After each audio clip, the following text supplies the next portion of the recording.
Capítulo 1. La rutina de Javier y Diego. El reloj digital sobre la mesita de noche marcaba las 6:30 de la mañana. Javier Morales abrió los ojos lentamente, sintiendo ese peso familiar en la espalda y en los párpados.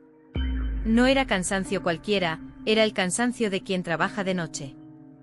De quien lucha contra el ritmo natural del cuerpo y contra la soledad de las calles desiertas. Durante un instante pensó en quedarse un poco más, dejar que el sueño le atrapara otra vez. Pero enseguida recordó que Diego, su hijo de 7 años, lo estaría esperando en la cocina para desayunar juntos. Se incorporó despacio, estirando los brazos, y dejó que un rayo de luz dorada, colándose por la persiana, le recordara que a pesar de todo, cada día era una oportunidad para cuidar y estar con su hijo. Caminó en silencio hasta la cocina. Había programado la cafetera antes de irse a trabajar la noche anterior, un pequeño truco que le ayudaba a sentirse menos derrotado por el sueño. Diego estaba sentado en la mesa, con el pijama de dinosaurios que tanto le gustaba, y hojeaba un libro de ilustraciones. Al escuchar los pasos de su padre, levantó la vista y sonrió. Esa sonrisa amplia que siempre conseguía borrar cualquier rastro de agotamiento en Javier. «Buenos días, papá», dijo el niño con voz aún adormilada. «Buenos días, campeón», respondió Javier. Javier sirvió un vaso de leche caliente y colocó un plato con pan tostado y mermelada delante de Diego. Mientras tanto, él se sirvió café y se sentó frente a su hijo. Era un ritual sagrado. Desayunar juntos antes de que Diego fuera al colegio y él se acostara a dormir unas horas. Un momento sencillo, pero cargado de sentido para ambos. Vivían en un modesto piso de 2 habitaciones en la calle de la Esperanza, en Sevilla. Desde la ventana de la cocina se podía ver un pequeño patio interior donde los vecinos tendían la ropa y donde, a veces, Diego jugaba al escondite con otros niños del edificio. Javier sabía que no podían permitirse lujos, pero estaba orgulloso de haber creado un hogar cálido y seguro para su hijo. De que el pantalón no tuviera manchas, y revisó que los zapatos estuvieran limpios. Eran detalles que muchos podían considerar pequeños, pero para él eran prueba de cuidado y respeto hacia su hijo. Siempre intentaba incluir algo de fruta, porque sabía que Diego adoraba el dulce, pero necesitaba aprender a comer sano. A las 8:45 salieron de casa. La calle estaba llena de ese murmullo matinal que Javier conocía bien, madres y padres apurando el paso, niños charlando entre ellos, autobuses que pasaban levantando el aire fresco de la mañana. El colegio de Diego quedaba a 10 minutos caminando, y durante ese trayecto siempre hablaban de algo distinto, un dibujo que Diego quería hacer, una palabra nueva que había aprendido. O incluso preguntas curiosas sobre el trabajo de su padre. «Papá, ¿por qué trabajas de noche?», preguntó el niño aquella mañana. «Porque así puedo estar contigo durante el día», respondió Javier sin dudar. «Puedo llevarte al colegio, recogerte y ayudarte con los deberes». «Ah, entonces es como si fueras un superhéroe que cuida la ciudad por la noche». Javier rió. «Bueno, algo así». Al llegar al colegio, Javier esperó con Diego en la fila hasta que la maestra, la señora Ortega, los recibió. Ella siempre lo saludaba con calidez, sabiendo que era un padre presente y responsable. Javier veía en sus ojos un respeto genuino. Algo que para él era tan valioso como cualquier medalla. De regreso a casa, el barrio ya estaba más tranquilo. Javier compró pan fresco en la panadería de la esquina, y se cruzó con algunos vecinos que lo saludaban. Todos sabían que era un hombre trabajador, siempre dedicado a su hijo. Por eso, cuando más tarde llegara la tormenta de acusaciones, muchos de ellos se sorprenderían. Antes de dormir, Javier revisó la ropa del día siguiente. Preparó parte de la comida y dejó todo listo para recoger a Diego por la tarde. Acostumbraba a dormir de 9 de la mañana a 3 de la tarde. Justo para estar despierto cuando sonara la campana del colegio. El tiempo para él no era un lujo sino una herramienta para demostrarle a su hijo que, pese a trabajar de noche, siempre estaría ahí. Pero aquella mañana, mientras cerraba los ojos, un pensamiento cruzó fugazmente su mente, una sensación incómoda, como si algo estuviera a punto de cambiar. No era nada concreto. Solo un presentimiento. No imaginaba que en pocas semanas, su vida y la de Diego se verían envueltas en una batalla legal que pondría a prueba no solo su paciencia, sino también su amor y su capacidad de resistir. Las horas pasaron rápidas en su sueño. Cuando despertó, el sol ya había bajado un poco y el reloj marcaba las 3:15. Se puso en pie. Se lavó la cara con agua fría para despejarse y se vistió con ropa cómoda. Salió con tiempo hacia el colegio como hacía siempre. En la puerta ya se formaba un grupo de padres y madres esperando. Algunos miraban el móvil, otros charlaban entre sí. Javier, como de costumbre, se colocó cerca de la entrada, con la vista fija en el portón por donde saldrían los niños. Cuando Diego lo vio, corrió hacia él con una sonrisa, la mochila rebotando en su espalda. «Papá. Mira lo que hice en clase», dijo sacando un dibujo colorido. «Es precioso», respondió Javier, guardando con cuidado la hoja para que no se arrugara. «Lo vamos a poner en la nevera». Caminaron de vuelta a casa, hablando del dibujo y de las historias que la maestra había contado en clase. Javier escuchaba con atención, porque sabía que en esas pequeñas conversaciones se forjaba la confianza entre padre e hijo. Ya en casa, Diego merendó y después se sentaron juntos a hacer los deberes. Aunque Javier debía prepararse para su turno nocturno, nunca descuidaba ese momento. Era más que una tarea escolar, era una forma de estar presente en la vida de su hijo. A las 8 de la noche. Después de cenar, Javier dejó a Diego listo para dormir. Le leyó un capítulo de su cuento favorito y antes de apagar la luz, le dio un beso en la frente. «Buenas noches, campeón. Te quiero». «Yo también, papá», respondió Diego medio dormido. Cerró la puerta con cuidado y mientras se ponía el uniforme de seguridad, Javier sintió una mezcla de orgullo y cansancio.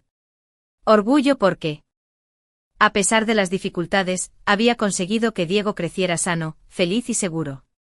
Cansancio porque sabía que la noche sería larga como todas. Lo que no sabía era que pronto tendría que luchar. No contra ladrones o intrusos en el almacén, sino contra una amenaza mucho más dolorosa, la de perder a su hijo por culpa de una acusación injusta. Esa noche, mientras Javier recogía los platos del desayuno, un recuerdo se coló sin permiso en su mente. Era como si la memoria tuviera sus propias reglas apareciendo sin avisar. Incluso en los momentos más tranquilos. Bastó un olor a café mezclado con el frío de la mañana para transportarlo 5 años atrás, al día en que todo cambió. En ese entonces, Diego apenas tenía 2 años. Aún balbuceaba más que hablaba y necesitaba ayuda para todo, comer, vestirse, dormir. Javier trabajaba de mozo de almacén en un turno diurno y Lucía, la madre de Diego, cuidaba del niño en casa. O al menos eso creía él. Recuerda que aquella mañana había salido temprano. El sol apenas despuntaba sobre las azoteas de Sevilla. Y él caminaba con paso rápido para no llegar tarde. No había señales de que algo fuera mal. Se dieron un beso apresurado antes de que él cerrara la puerta y bajara las escaleras. Sobre la mesa del salón había una nota escrita con bolígrafo azul: «No puedo más. Me voy. Esto no es la vida que quiero. Cuida de Diego». No había más. Ninguna explicación. Ningún número de teléfono. Nada. Al principio pensó que debía de ser una broma o un enfado pasajero. Llamó a su móvil 1, 2, 20 veces. Siempre sonaba apagado. Buscó en las redes sociales, preguntó a conocidos. Incluso a su familia. Nadie sabía nada. Esa noche Javier la pasó sentado en el suelo del salón, con Diego dormido en su regazo y el corazón roto en 1000 pedazos. Los días siguientes fueron un torbellino. Tuvo que pedir el turno de noche para poder pasar el día con su hijo. Aprendió a preparar papillas, a cambiar pañales a toda velocidad. A calmar las fiebres con paños fríos. Nadie le enseñó, no hubo manual. Lo hizo todo por instinto, movido por el amor y por un miedo constante a fallar. Los meses se convirtieron en años. Javier dejó de buscar a Lucía después de un tiempo. No porque no quisiera respuestas, sino porque entendió que su prioridad era Diego. Y aunque la ausencia de ella le dolía, el niño merecía una figura estable, alguien que no desapareciera de repente. Esa persona sería él. Mientras fregaba los platos, el timbre del piso lo sacó de sus pensamientos. Era la señora Carmen. Una vecina mayor del segundo piso con quien siempre había tenido buena relación. Traía una bolsa con naranjas recién cogidas del huerto de su sobrino. Para Diego, dijo ella con una sonrisa. Incluso con esos turnos imposibles que tienes. Esas palabras tan simples se le clavaron hondo. No sabía que en cuestión de semanas, necesitaría a personas como Carmen para testificar a su favor. Aquella tarde, después de recoger a Diego del colegio, se sentaron juntos a pelar las naranjas. El niño le contó emocionado que la maestra les había hablado de un concurso de dibujo. Todo el sacrificio valía la pena. Sin embargo, los recuerdos seguían acosándolo. No podía evitar preguntarse por qué Lucía había regresado a la ciudad. Desde entonces, silencio absoluto. Y ahora, de repente, se presentaba con acusaciones. La noche caía sobre Sevilla, y Javier se preparaba para ir al trabajo. Mientras se ajustaba el cinturón de su uniforme, su mirada se posó en una fotografía enmarcada en la estantería, él y Diego en la feria del año pasado, con sombreros de papel y sonrisas amplias. Recordó que en ese momento pensó que había cerrado definitivamente el capítulo con Lucía. Pero la vida, a veces, tiene maneras crueles de reabrir heridas. En el trayecto hacia el almacén. Caminando por calles medio vacías, repasó mentalmente cada año de la ausencia de Lucía. Recordó los cumpleaños en los que Diego soplaba las velas con solo su padre y un par de amigos. Las noches de fiebre en las que Javier pasaba horas sentado junto a la cama del niño, midiendo su temperatura cada 10 minutos. Los primeros días de colegio. Cuando Diego lloraba al separarse y él lo calmaba prometiendo que estaría allí al final de la jornada. Nunca en todos esos años recibió ayuda de Lucía. Ni una llamada para preguntar por la salud de su hijo. Ni un euro para la escuela o la ropa. Nada. Y ahora pretendía acusarlo de abandono. El pensamiento le revolvía el estómago. A las 3 de la madrugada, durante una ronda por el almacén, Javier se detuvo un momento en el pasillo de cámaras de seguridad. La luz fría de las pantallas le recordó algo importante. Siempre había registros, siempre había pruebas. Y como padre que trabajaba de noche pero vivía para su hijo, él también tenía las suyas. Horarios de recogida en el colegio. Incluso una acusación sin pruebas podía arrastrar a alguien por meses, robándole tiempo, dinero y paz. Lo que más le aterraba no era perder un juicio, sino que Diego sufriera durante el proceso. El niño ya había vivido bastante abandono como para añadirle otra sombra. Cuando terminó su turno, el cielo comenzaba a clarear. Volvió a casa con la determinación de proteger no solo su custodia, sino la tranquilidad de su hijo. En su mente la figura de Lucía era ahora una amenaza real, no solo un recuerdo doloroso. Y aunque aún no lo sabía, en pocos días recibiría la notificación oficial de la demanda. Aquella mañana antes de dormir, Javier se sentó un momento junto a la cama de Diego. El niño dormía profundamente. Con un brazo fuera de la manta. Le acomodó la sábana y le apartó un mechón de pelo de la frente. No te preocupes, hijo, susurró. Papá siempre estará aquí. Era una promesa que no pensaba romper. Aunque para cumplirla tuviera que enfrentarse a todo un sistema legal dispuesto a escuchar a quien lo había abandonado años atrás. Capítulo 3. Comunidad y apoyo. La mañana siguiente. Javier se levantó con la misma disciplina de siempre. Preparó el desayuno para Diego y lo acompañó hasta el colegio. Mientras caminaban, notó que algunos padres y madres lo saludaban con especial calidez. Era un gesto habitual, pero aquel día lo sintió distinto, más cercano, como si intuyeran que algo no iba del todo bien. En la puerta del colegio, la señora Ortega, la maestra de Diego, lo detuvo un instante antes de que se marchara. «Javier, ¿tienes un momento?», preguntó con tono suave. «Claro, ¿pasa algo con Diego?», respondió con el ceño fruncido. «No. Diego está muy bien. Es un niño inteligente, educado, y se nota que está muy cuidado. Pero quería decirte que si alguna vez necesitas que yo testifique sobre tu dedicación como padre, cuenta conmigo. Siempre veo que llegas a tiempo, que Diego viene limpio con todo lo que necesita. Eso dice mucho». Con la amenaza legal de Lucía rondando su cabeza, esas palabras eran un bálsamo. Gracias, de verdad. No sabe cuánto significa eso para mí, respondió finalmente. Lo sé, dijo la maestra. Con una sonrisa tranquila. Y créeme, aquí todos lo saben también. De camino a casa, Javier pasó por la panadería de la esquina. El dueño, Manuel, un hombre corpulento y bonachón. Le entregó la barra de pan que había pedido, pero en lugar de cobrarle, se inclinó un poco sobre el mostrador. Oye, Javi, mi hermana me dijo que oyó algo raro en el mercado. Te agradezco mucho eso, Manu.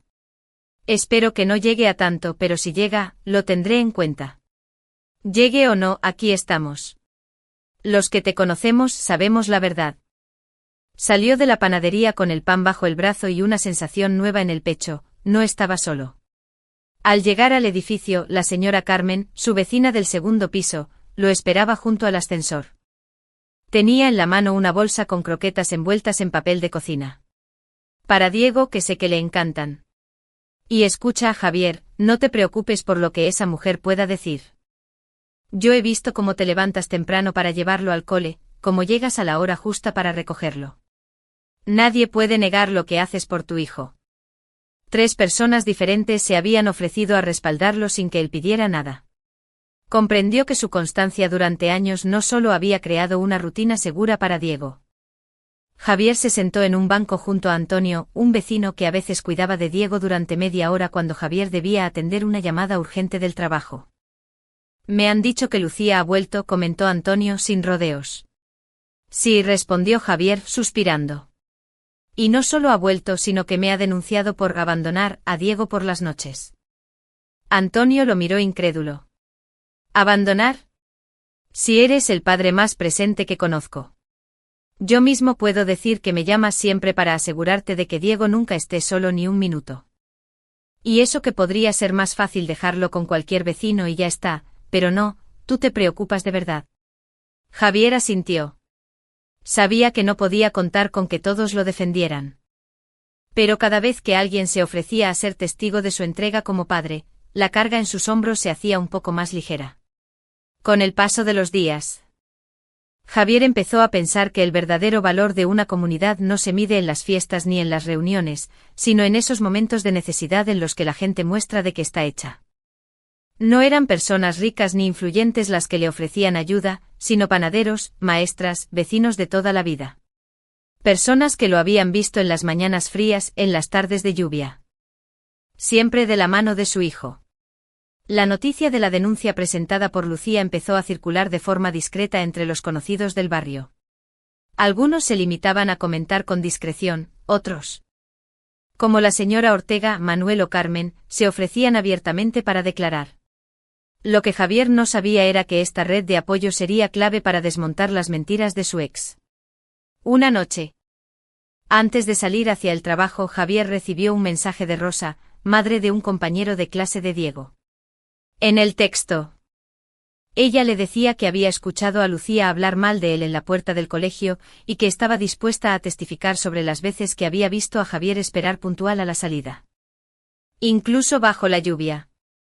Ese tipo de mensajes, aunque cortos, eran un recordatorio constante de que la verdad estaba de su lado. Cuando compartió estas noticias con Diego, el niño no entendió del todo lo que significaban, pero sí sintió alivio al ver que su padre estaba rodeado de personas que lo querían y lo respetaban. ¿Entonces la gente sabe que tú siempre estás conmigo?, preguntó Diego. Sí, hijo. Y eso es lo más importante. La verdad siempre sale a la luz, le respondió Javier, acariciándole el cabello. En esa misma semana, Javier comenzó a recopilar una lista de todas las personas que podían servir como testigos. No quería dejar nada al azar. Habló con el conserje del colegio, con otros padres. Incluso con el médico de familia que podía confirmar que Diego siempre asistía a sus revisiones y estaba en perfecto estado de salud. El proceso le recordó algo que había aprendido durante los años más duros de su vida: no basta con hacer lo correcto, a veces hay que demostrarlo. Y en un tribunal, las palabras no bastan si no se acompañan de pruebas. Esa noche, mientras hacía su ronda en el almacén, Javier pensó que quizá Lucía no había calculado bien sus pasos. Tal vez creyó que al acusarlo Lo encontraría solo, agotado y sin recursos. No sabía que en esos 5 años de ausencia, Javier no solo había criado a un hijo, sino que había tejido una red invisible de apoyo. Hecha de actos pequeños pero constantes que ahora se convertirían en su escudo. Miró el reloj y sonrió. Quedaban pocas horas para volver a casa y despertar a Diego con el desayuno listo. Su vida seguía, y con cada gesto cotidiano reafirmaba que por mucho que intentaran derribarlo, él no dejaría de ser el padre que siempre había sido. Capítulo 4. Primer indicio de problemas. Era un jueves gris en Sevilla, de esos en los que el cielo parece anunciar lluvia todo el día, pero nunca se decide a soltarla. Javier había pasado la mañana cumpliendo con su rutina: desayuno con Diego, paseo hasta el colegio, compra rápida en la panadería, y luego algunas tareas domésticas antes de dormir unas horas. No había nada inusual, nada que presagiara que esa misma tarde su vida se pondría patas arriba. A las 3:15, como siempre, Javier salió de casa para recoger a Diego. En el trayecto, notó un par de miradas extrañas en la calle. Vecinos que normalmente lo saludaban con calidez ahora parecían más serios. Pensó que quizás era su imaginación. No le dio demasiada importancia y continuó hasta la puerta del colegio. Diego salió corriendo hacia él, con esa energía inagotable que solo tienen los niños. Javier lo abrazó y juntos emprendieron el camino de regreso a casa. Al llegar al portal, un hombre vestido con traje oscuro y portafolios los estaba esperando. Tenía el porte serio de alguien que está acostumbrado a entregar malas noticias.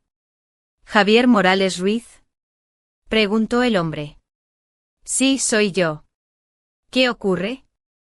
Ajeno a la gravedad del momento, tiraba de su mano. Papá, ¿qué es eso? Nada importante, hijo. Vamos a casa y luego preparo la merienda, respondió intentando sonar tranquilo. Ya en la cocina. Mientras Diego comía un bocadillo, Javier abrió el sobre con cuidado. Lo primero que vio fue el membrete oficial del juzgado y, más abajo, las palabras que lo dejaron paralizado. Demanda de modificación de custodia. Motivo: presunto abandono del menor durante horario nocturno. Leyó y releyó el texto varias veces. Como si de alguna manera las letras fueran a reacomodarse para decir algo diferente. Allí estaba el nombre de Lucía, la madre de Diego, como demandante. Alegaba que Javier dejaba a su hijo desatendido durante las noches debido a su trabajo como guardia de seguridad, y que esta situación ponía en riesgo el bienestar del niño. El documento incluía, además, una solicitud de medidas cautelares. Lucía pedía quedarse con la custodia provisional de Diego mientras se resolvía el caso. Javier sintió un golpe de calor subiendo por su cuello. ¿Cómo podía tener el descaro de acusarlo de abandono cuando ella misma había desaparecido durante 5 años? ¿Cómo se atrevía a pedir la custodia de un niño al que apenas conocía ya? Esa noche. Esto es grave, dijo Daniel después de escuchar, pero no estás solo. Vamos a responder como se debe. Primero, necesito que guardes cualquier prueba de tu rutina con Diego: recibos, horarios, fotos. Mensajes con la escuela, todo. También vamos a necesitar testigos. Eso sí lo tengo, respondió Javier con un poco más de calma. La maestra, vecinos, incluso el panadero. Todos saben que siempre estoy ahí para mi hijo. Perfecto. Y por favor, no hables con Lucía directamente. Todo debe pasar por el canal legal. Colgaron con un plan básico: recopilar pruebas y preparar la contestación a la demanda.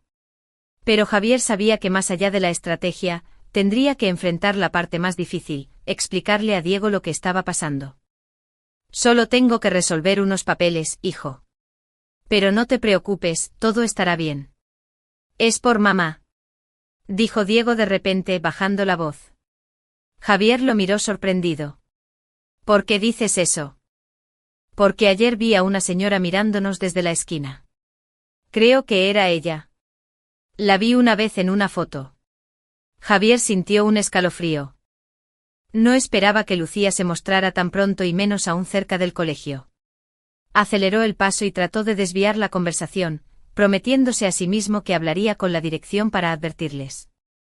Ese mismo día, Daniel pasó por su casa para revisar la notificación en detalle. Sentados en la mesa de la cocina, repasaron cada punto. Lo que ella dice aquí, Daniel señaló un párrafo, es que dejas a Diego solo en casa mientras trabajas.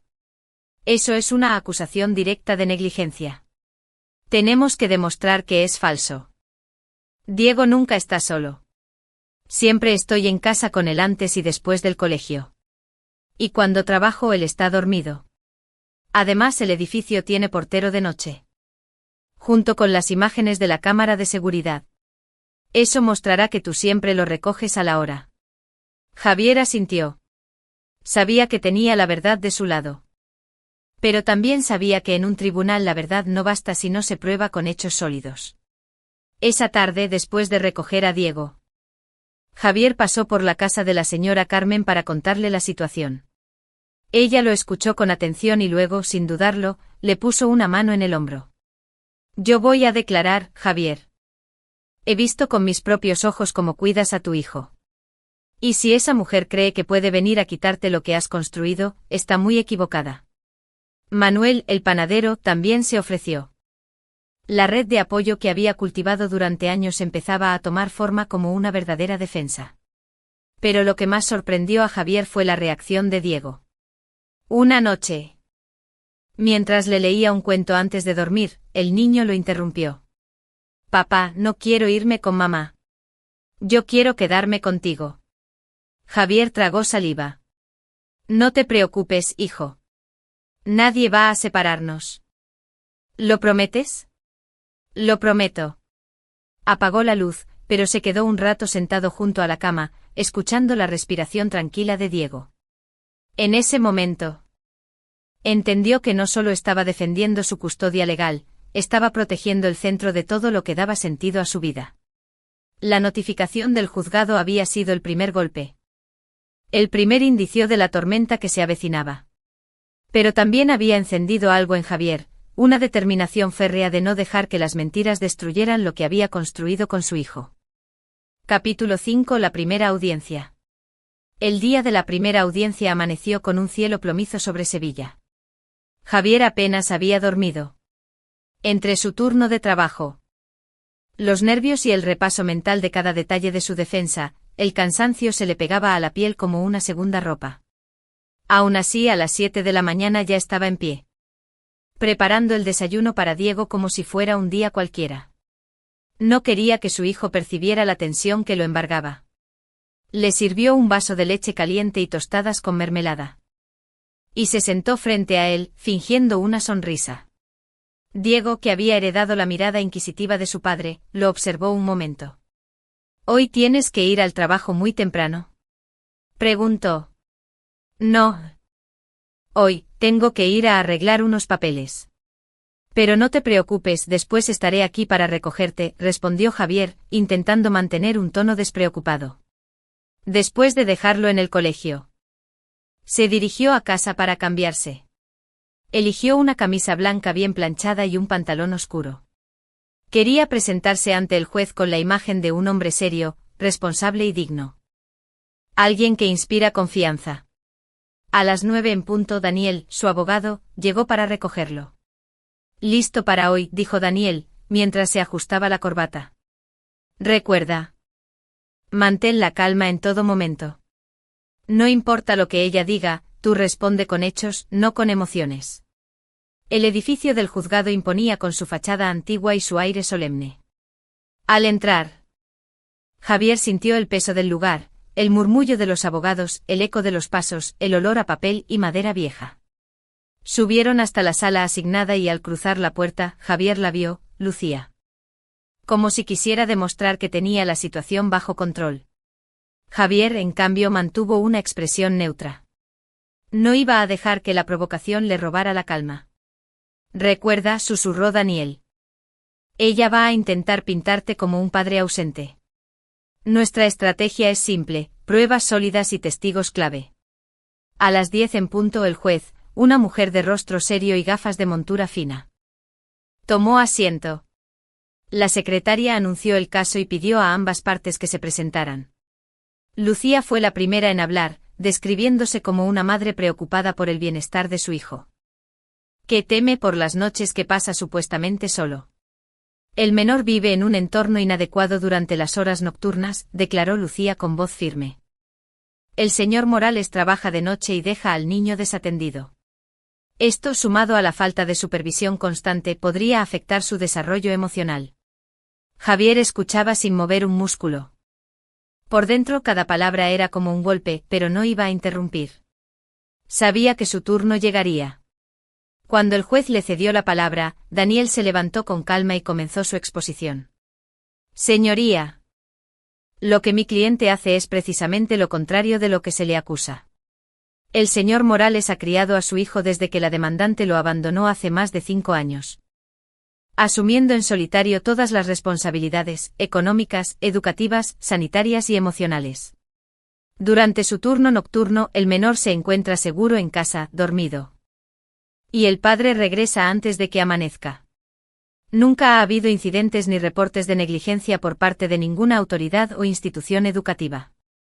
El abogado pidió entonces la reproducción de un vídeo proporcionado por la escuela, imágenes de la cámara de seguridad que mostraban a Javier recogiendo a Diego, día tras día, siempre puntual.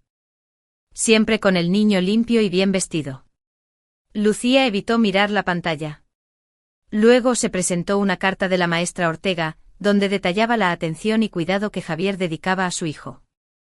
¿Tiene pruebas concretas de que el menor haya quedado solo durante las noches? ¿Algún parte policial, informe de servicios sociales o testimonio que lo acredite? Lucía titubeó. Se puso de pie y miró al frente. Su señoría, mi hijo es lo más importante en mi vida. Desde que su madre decidió marcharse, yo he sido su único apoyo. He trabajado de noche para poder pasar el día con él, llevarlo al colegio, ayudarlo con los deberes y estar presente en cada momento que me necesita. No niego que el trabajo nocturno es duro. Antes de cerrar la sesión, la jueza dejó claro que evaluaría todas las pruebas antes de tomar una decisión, pero advirtió algo que resonó en toda la sala. A la luz de lo escuchado. Lo tendremos en cuenta en la resolución. Lucía bajó la vista, y por primera vez desde que comenzó la audiencia, su seguridad parecía resquebrajarse. Al salir del juzgado, Javier respiró profundamente. No era una victoria todavía, pero la primera batalla había salido mejor de lo que esperaba. Daniel le dio una palmada en el hombro. Lo hiciste bien. Javier se dio cuenta de que la tensión que lo había acompañado durante días comenzaba a aflojar. Aún quedaba camino por recorrer, pero había dado el primer paso. La rutina seguía igual, desayunos juntos, caminata hasta el colegio, meriendas en la cocina y noches de cuentos. Pero por dentro algo había cambiado. Javier lo notaba en los silencios de su hijo. Diego entró en la cocina con el ceño fruncido. Papá, ¿por qué mamá dice que no me cuidas? Preguntó de golpe. El cuchillo se detuvo en las manos de Javier. Sabía que ese momento llegaría. Pero no esperaba que fuera tan pronto. ¿Quién te ha dicho eso? Preguntó intentando mantener un tono sereno. Lo escuché en el recreo.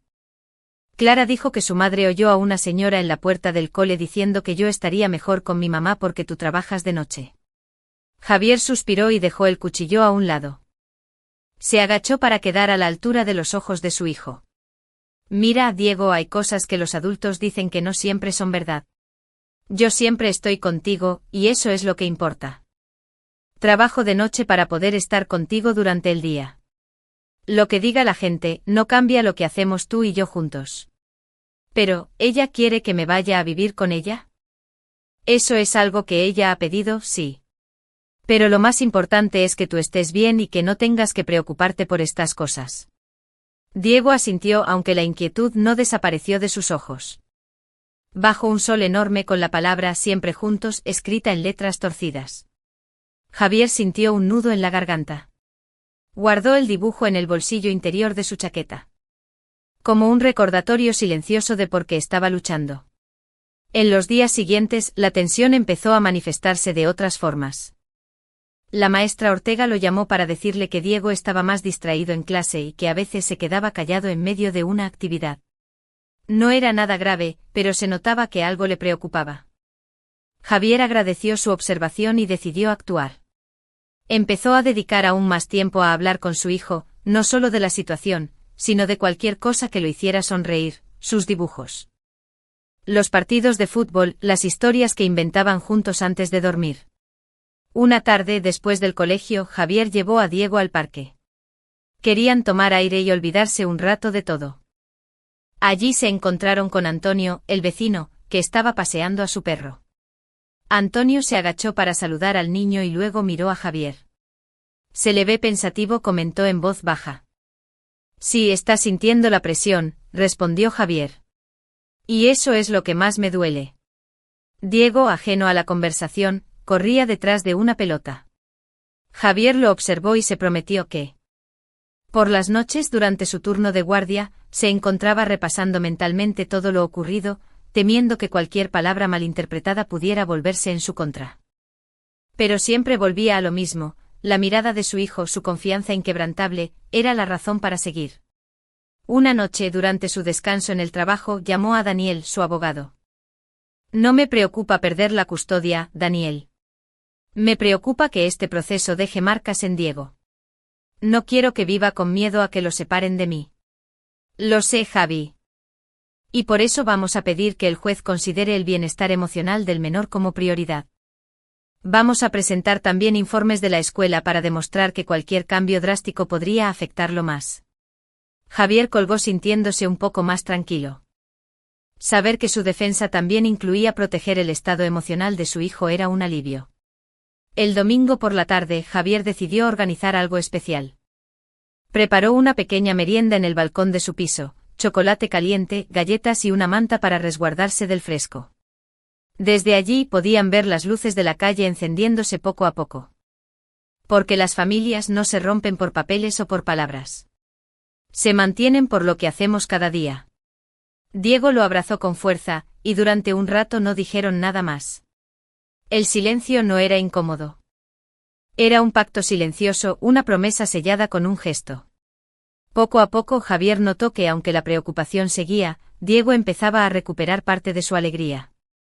Las conversaciones volvían a girar en torno a cosas simples, un partido en el patio, una canción que había aprendido en música, un chiste que le contó un amigo.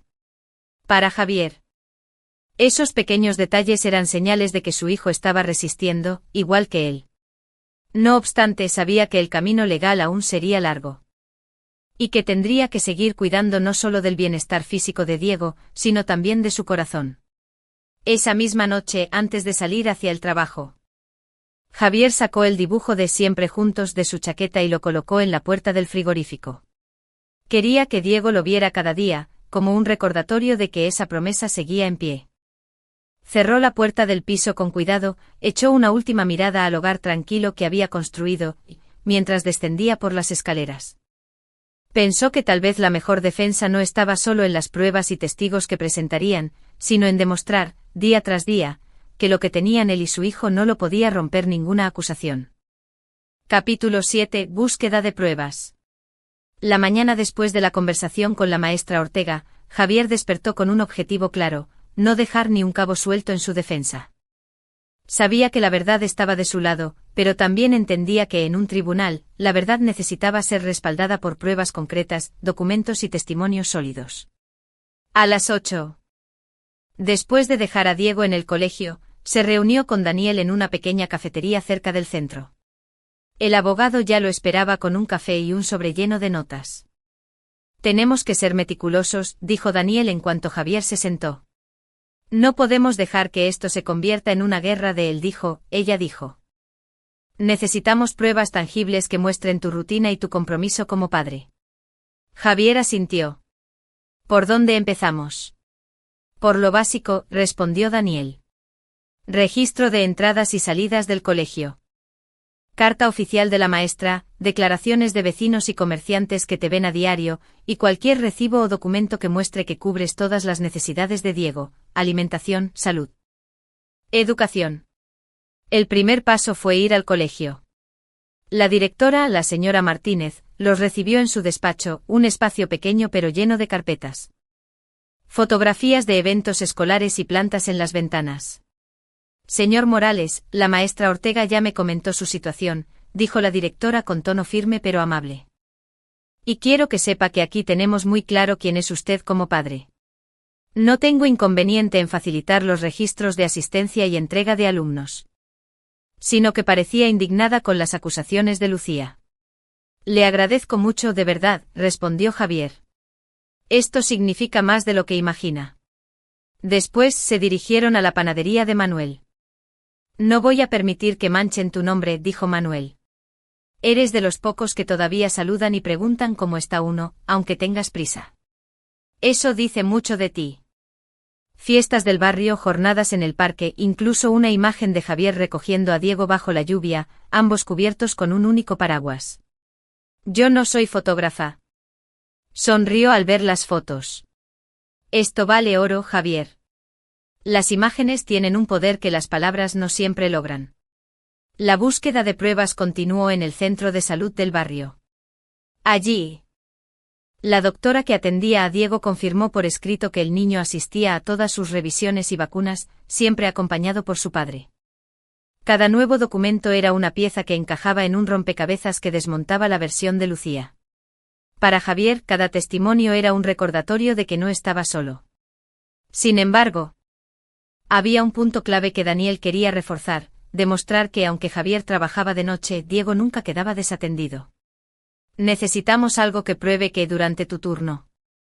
El niño está seguro, dijo Daniel mientras revisaban la lista de tareas pendientes.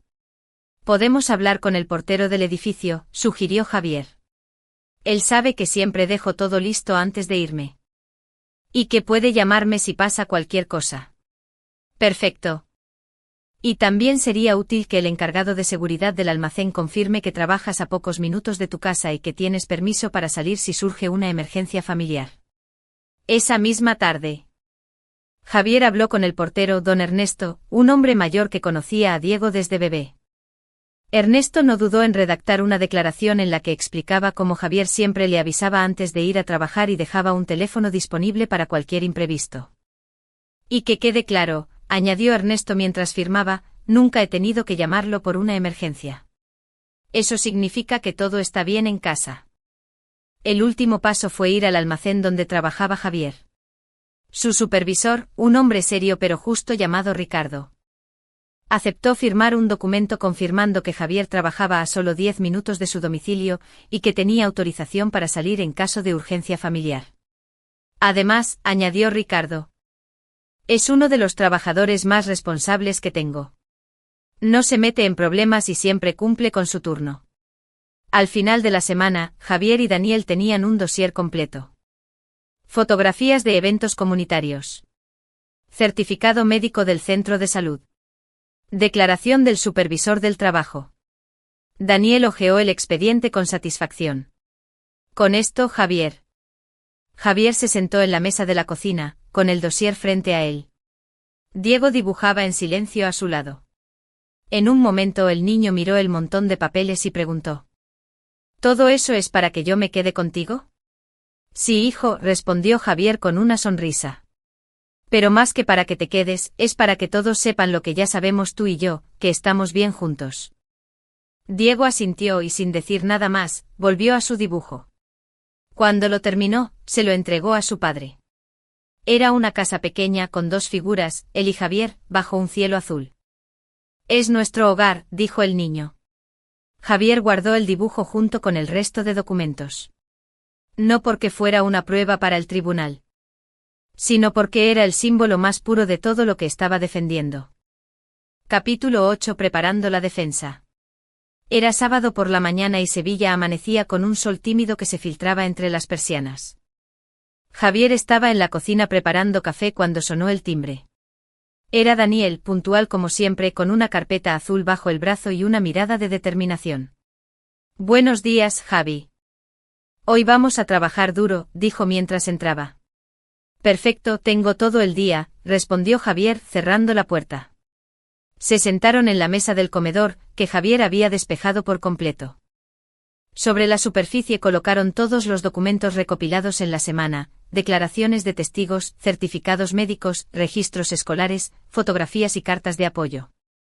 Cada papel representaba un pedazo de su vida con Diego, una prueba tangible de que las acusaciones de Lucía carecían de fundamento. Daniel abrió su carpeta y sacó un esquema. He preparado una estructura para nuestra defensa, comenzó. Lo dividiremos en 3 bloques: rutina y cuidado diario, seguridad durante tu turno nocturno y red de apoyo comunitario. Si logramos que el juez vea estas 3 áreas claramente respaldadas por pruebas, no solo rechazará la demanda, sino que podría considerar que Lucía ha incurrido en acoso procesal. Javier escuchaba atentamente. Sentía que cada palabra del abogado era un paso más hacia la seguridad de su hijo. Bloque 1. Rutina y cuidado diario. Daniel colocó sobre la mesa las cartas de la maestra Ortega y de la directora Martínez, junto con los registros de entrada y salida del colegio. Estos documentos muestran que no hay un solo día en el que faltes a la hora de recogerlo. Y la carta de la maestra es oro puro, describe tu implicación en su educación. Incluso más allá de lo esperado. También añadieron el certificado médico del centro de salud, que indicaba que Diego estaba al día con todas sus revisiones y vacunas. Daniel subrayó que ese tipo de documento no solo hablaba de salud física, sino también de responsabilidad como padre. Bloque 2. El portero confirma que siempre le dejas un teléfono y que nunca ha tenido que llamarte por una emergencia. Y tu jefe asegura que estás a menos de 10 minutos de casa y que tienes permiso para salir si ocurre algo. Esto demuestra que Diego no está solo en el sentido que Lucía quiere hacer creer. Bloque 3. Red de apoyo comunitario. En este apartado colocaron las declaraciones de Manuel, el panadero, y de la señora Carmen, acompañadas de las fotografías de eventos comunitarios. Daniel sonrió al ver la imagen de Javier y Diego bajo la lluvia. Esto es más poderoso de lo que piensas. Humaniza tu figura como padre. No eres solo un nombre en un expediente. Eres alguien con presencia real en la vida del niño y en la comunidad. Después de organizar todo, Daniel sacó un borrador de su alegato. Voy a empezar contando tu historia desde que Lucía se fue. No como un ataque, sino para dar contexto, cómo asumiste toda la responsabilidad, cómo reestructuraste tu vida para estar presente para Diego. Luego presentaré cada bloque de pruebas. Rematando con la idea de que las acusaciones no solo son falsas, sino que han generado estrés emocional en ti y en el niño. Javier asintió aunque un nudo de nervios se formaba en su estómago. ¿Crees que el juez lo verá así?, preguntó. Si seguimos esta línea, sí. Pero también debemos estar preparados para que Lucía intente desacreditarnos. Por eso, quiero hacer un simulacro de interrogatorio. Durante la siguiente hora, Daniel asumió el papel de un abogado hostil, lanzando preguntas difíciles. Señor Morales, ¿es cierto que usted trabaja toda la noche y deja a su hijo sin supervisión adulta? No, mi hijo está dormido en casa y bajo la supervisión indirecta del portero, con mi número a disposición. Además, vivo a 10 minutos del trabajo y tengo permiso para ausentarme si es necesario. ¿Y no cree que un niño necesita la presencia física de un padre por la noche?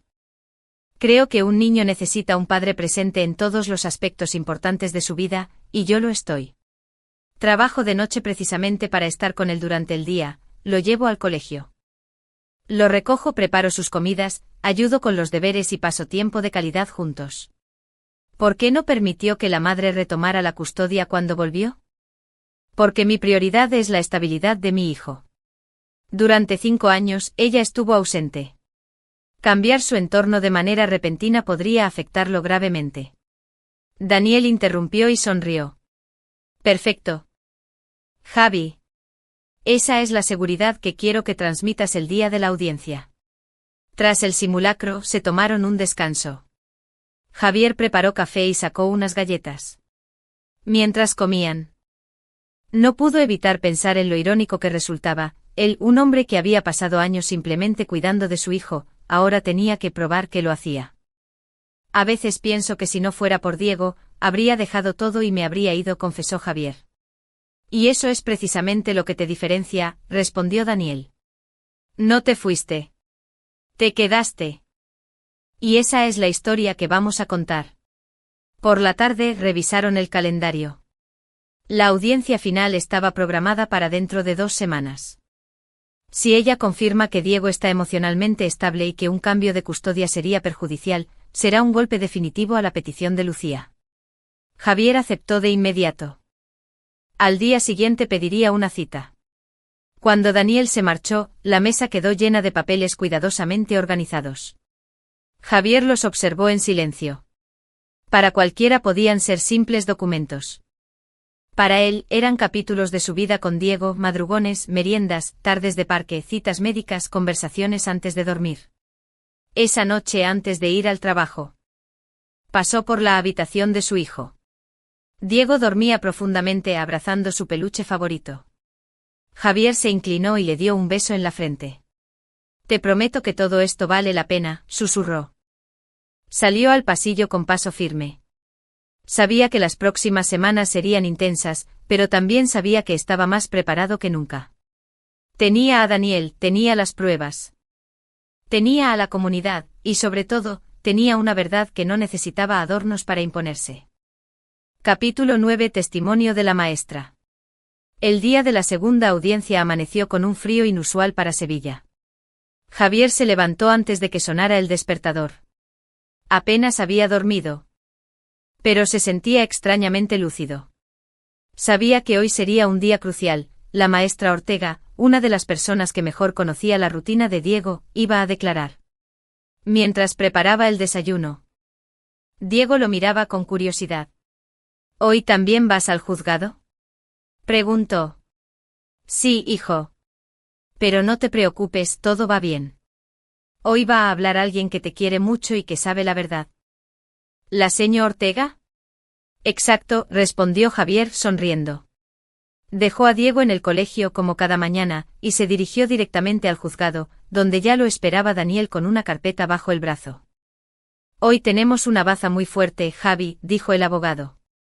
El testimonio de la maestra puede ser decisivo. Y por lo que hemos hablado, su declaración será muy clara. La sala estaba más concurrida que en la primera audiencia. Además de Javier, Daniel y Lucía con su abogado, había un par de observadores y, en una esquina, la señora Ortega. Vestida con sencillez y con un bolso del que asomaban algunos papeles. Cuando el juez inició la sesión, llamó a la maestra como testigo. Soy su tutora y he seguido de cerca su evolución académica y personal. ¿Puede describir la participación del señor Morales, padre del menor, en la vida escolar de su hijo? Sí. Participa en las reuniones de padres y en las actividades escolares. Incluso en las excursiones, ha colaborado como voluntario. Daniel asintió y continuó. En su opinión, ¿Diego llega a la escuela en buenas condiciones? Siempre. Llega limpio, bien vestido, con el uniforme en orden y con el almuerzo preparado. También noto que viene descansado y de buen humor. Pero que escondía un objetivo claro, debilitar el testimonio. Señora Ortega, ¿es cierto que el señor Morales trabaja de noche? Sí, tengo entendido que trabaja en un turno nocturno. Diego llega a la escuela siempre descansado y bien atendido. No he visto ningún signo que sugiera abandono o descuido. Además, el propio padre me ha explicado cómo organiza sus horarios para estar disponible durante el día y a la hora de recogerlo. El abogado frunció el ceño. Intentó una última pregunta. ¿Podría afirmar con total certeza que el niño nunca ha estado solo por la noche?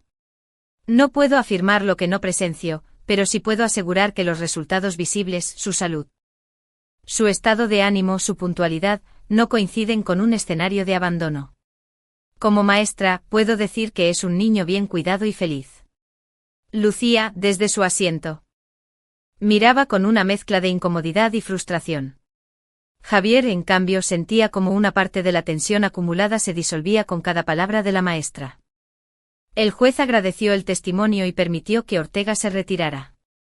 Antes de salir, ella miró a Javier y le dedicó una sonrisa breve como diciendo, he hecho lo que debía. Durante un receso, Javier y Daniel comentaron lo ocurrido. Ha estado impecable, dijo Daniel. No se ha dejado intimidar y ha transmitido lo que necesitábamos, que Diego está bien. Que tiene estabilidad y que no hay indicios de negligencia. Sí, respondió Javier, aliviado. No sabes lo que significa para mí escuchar eso delante de todos. Cuando la sesión se reanudó, el juez dejó claro que el testimonio de la maestra tendría un peso importante en la valoración final. También recordó que hasta el momento No se había presentado ninguna prueba objetiva por parte de Lucía que respaldara sus acusaciones. Las suposiciones no son suficientes para modificar un régimen de custodia, dijo el juez con tono serio. Lucía intentó pedir la palabra, pero su abogado le indicó que se mantuviera en silencio. La sala estaba en silencio absoluto, se podía sentir que el caso empezaba a inclinarse a favor de Javier. Al final de la audiencia, Daniel aprovechó para entregar formalmente un nuevo documento. Un informe de la psicóloga escolar que confirmaba que Diego mostraba un apego seguro con su padre y que un cambio brusco en la custodia podría ser perjudicial para su estabilidad emocional. El juez aceptó el documento y fijó la próxima fecha para escuchar a los demás testigos. Antes de cerrar la sesión, miró directamente a Lucía. Señora García. Le recuerdo que las acusaciones sin respaldo probatorio pueden considerarse acoso procesal, lo cual tiene consecuencias legales. Fue un golpe directo. Lucía apretó los labios y desvió la mirada. Donde se sentaron en un banco a repasar la jornada. Javi, lo de hoy ha sido un punto de inflexión. Falta el testimonio de algunos vecinos y el del portero. Diego le sonrió y le entregó un dibujo, ellos dos de la mano y al fondo, una mujer con gafas y una gran sonrisa. Es la señora Ortega, dijo el niño. Hoy dijo en clase que yo era un niño muy responsable. Javier lo abrazó. No necesitaba explicarle los detalles legales, bastaba con saber que gracias a personas como la maestra. La verdad seguía abriéndose paso. Capítulo 10. El vídeo de la escuela. La mañana de la tercera audiencia, Javier se levantó con una mezcla de ansiedad y esperanza. Aquella jornada sería decisiva. Se presentarían las grabaciones de las cámaras de seguridad del colegio, una prueba que, según Daniel, podría cerrar definitivamente la discusión sobre su puntualidad y presencia constante. Después de dejar a Diego en clase, pasó por casa a recoger los documentos que Daniel le había pedido. Eran carpetas con copias de los permisos de trabajo, horarios y algunos recibos que complementaban la prueba audiovisual. Sabía que aunque el vídeo fuera contundente, era importante reforzarlo con información adicional. Cuando llegó al juzgado, Daniel ya estaba allí, revisando su portátil. Buenos días, Javi. He revisado el material otra vez. El vídeo es impecable, 6 meses de grabaciones. Cada una mostrando que recoges a Diego puntualmente y que nunca hay nadie más esperándolo. ¿Crees que Lucía intentará cuestionarlo? Preguntó Javier. Seguro, respondió Daniel. Dirá que el vídeo no muestra lo que pasa por la noche. Pero no importa, esto desmonta la base de su argumento, que es que eres un padre ausente. Una vez se rompa esa narrativa, todo se le caerá. La sala estaba más silenciosa de lo habitual. El juez, consciente de la relevancia de la prueba, pidió que se conectara el ordenador al proyector. Una funcionaria del colegio había traído el disco duro con las grabaciones, certificadas y selladas por la dirección. Daniel fue el primero en tomar la palabra. Su señoría. Lo que va a ver a continuación son fragmentos representativos de los últimos 6 meses, tomados de las cámaras de seguridad del Colegio San Isidro. Cada fragmento corresponde a días aleatorios, elegidos por la propia administración escolar para garantizar imparcialidad. En todos ellos el señor Morales recoge personalmente a su hijo, Diego, a la hora exacta de salida. La pantalla mostró la primera grabación, un día lluvioso en enero. Javier aparecía en el marco de la puerta, con un paraguas grande, esperando a que saliera Diego. El niño corría hacia él y se resguardaba bajo el paraguas, ambos caminando juntos hasta desaparecer del plano. La segunda grabación era de un día soleado en marzo. Javier llegaba unos minutos antes de la salida y se quedaba charlando con la maestra Ortega. En la tercera, tomada en mayo, Javier aparecía con una mochila extra, que le entregaba a Diego antes de que se alejaran. El juez observaba con atención cada fragmento, tomando notas. Lucía, en cambio, mantenía la vista fija en la mesa, con los labios apretados. En la cuarta grabación de un día caluroso de junio, se veía a Javier llegar con una botella de agua para Diego, que salía sudoroso después de un partido en el patio. El niño bebía y sonreía. Y luego se iban juntos. Como puede observar su señoría, dijo Daniel mientras la funcionaria pasaba de un vídeo a otro, no hay un solo caso en el que el menor haya estado esperando solo. Tampoco se aprecia ninguna señal de descuido, el niño siempre está limpio con el uniforme en orden y acompañado por su padre. El abogado de Lucía se levantó entonces para objetar. Su señoría. Aunque estas imágenes muestran que el señor Morales recoge al menor a la hora de salida, no prueban que no lo deje solo por la noche. El juez levantó una mano. Señor letrado. Nadie ha afirmado que el vídeo pruebe eso. Pero sí es relevante para valorar la rutina diaria y la implicación del padre en la vida escolar de su hijo, que es uno de los puntos de esta causa. Daniel aprovechó para reforzar. Exactamente, su señoría. El argumento principal de la parte demandante es que el señor Morales es un padre ausente. Esta prueba muestra lo contrario. Una presencia constante día tras día, durante un periodo prolongado. La funcionaria detuvo el último fragmento. En él Javier aparecía recogiendo a Diego el día anterior a la audiencia. Lo cual la funcionaria confirmó. En el receso, Daniel y Javier se sentaron en una pequeña sala contigua. Javier se sentía más ligero. Verlo así todo junto es distinto, dijo. Yo siempre lo he hecho, pero verlo en pantalla no deja lugar a dudas. Y lo mejor, añadió Daniel, es que no eres tú diciendo yo lo hago, es la cámara mostrando que lo haces. En derecho, eso tiene mucho más peso. La segunda parte de la sesión estuvo dedicada a discutir la admisibilidad de otros documentos. Daniel presentó una carta de la directora del colegio confirmando que nunca hubo reportes de retrasos, ausencias injustificadas o problemas de cuidado. El juez la aceptó como prueba complementaria al vídeo. El abogado de Lucía intentó introducir testimonios de personas que habían oído que Diego pasaba las noches solo. Pero el juez rechazó cualquier declaración basada en rumores o sin corroboración directa. Necesitamos hechos, no especulaciones, dijo con firmeza. Cuando la sesión concluyó, Javier sintió que una parte importante de la batalla estaba ganada. La combinación del testimonio de la maestra en la audiencia anterior y las grabaciones del colegio construía una imagen clara y coherente, la de un padre presente, responsable y comprometido. En la salida del juzgado, Daniel le dio una palmada en el hombro. Con esto, Javi, la narrativa de Lucía se ha debilitado mucho. A partir de ahora, cada intento suyo de cuestionarte será más difícil de sostener. Esa tarde, Javier recogió a Diego en el colegio como siempre. Mientras caminaban, el niño le dijo. Hoy vi una cámara nueva en la puerta. Sí, hijo.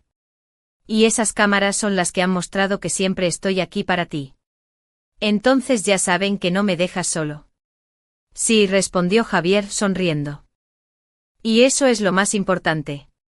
Al llegar a casa, Diego se puso a hacer un dibujo, él y su padre, bajo un paraguas en un día de lluvia.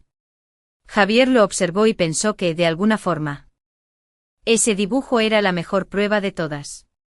No necesitaba certificados ni sellos, era el testimonio puro de un niño que sabía, sin dudarlo, que su padre siempre estaba ahí. Capítulo 1. La rutina de Javier y Diego. El reloj digital sobre la mesita de noche marcaba las 6:30 de la mañana. Javier Morales abrió los ojos lentamente, sintiendo ese peso familiar en la espalda y en los párpados. No era cansancio cualquiera, era el cansancio de quien trabaja de noche. De quien lucha contra el ritmo natural del cuerpo y contra la soledad de las calles desiertas. Durante un instante pensó en quedarse un poco más, dejar que el sueño le atrapara otra vez. Pero enseguida recordó que Diego, su hijo de 7 años, lo estaría esperando en la cocina para desayunar juntos. Se incorporó